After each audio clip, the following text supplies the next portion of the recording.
सर्वसामान्यांच्या हक्कासाठी नेहमीच लढा देणाऱ्या आणि त्यांच्या समस्यांना वाचा फोडणाऱ्या नाशिक लोकशाही न्यूजला 3 वर्ष पूर्ण होत आहे।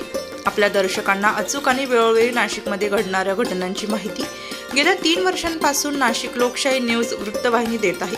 नाशिकमधील नागरिकांना विश्वसनीय आणि निपक्षपातीपणे बातम्या देण्याचं कार्य लोकशाही वृत्तवाहिनीच्या माध्यमातून होत असून यशस्वीपणे 3ऱ्या वर्षात पदार्पण करणाऱ्या या वृत्तवाहिनीच्या वर्धापन दिनानिमित्त अकोला तालुक्यातील समाजसेवक डॉक्टर अनंत घाणे यांनी शुभेच्छा दिल्या। नमस्कार, मी समाजसेवक अनंत माधव घाणे, भंडारदरा सेंडी अकोला तालुका।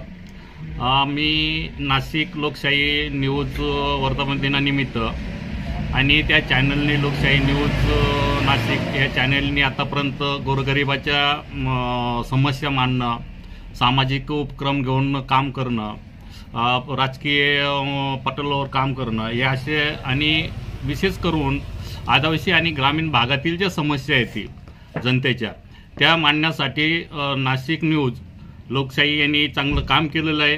त्या वर्धापन दिनानिमित्त मी त्यांचे अभिनंदन करतो, हार्दिक शुभेच्छा देतो। तरी लोकशाही न्यूज नाशिक यांनी जे काम केलं इथून पुढेही त्यांनी चांगलं काम करावं, राजकीय प्रलोभ करावं असं मी त्यांना पुढील शुभेच्छा देतो। माननीय आदिवासी विकास मंत्री मधुकररावजी पिचड, माननीय आमदार वैभव पिचड यांच्या माध्यमातून मी लोकशाही न्यूजला शुभेच्छा देतो। थांबतो। जय आदिवासी, जय न्यूज, जय महाराष्ट्र। वृत्तसंकलन विभाग, नाशिक लोकशाही न्यूज, नाशिक।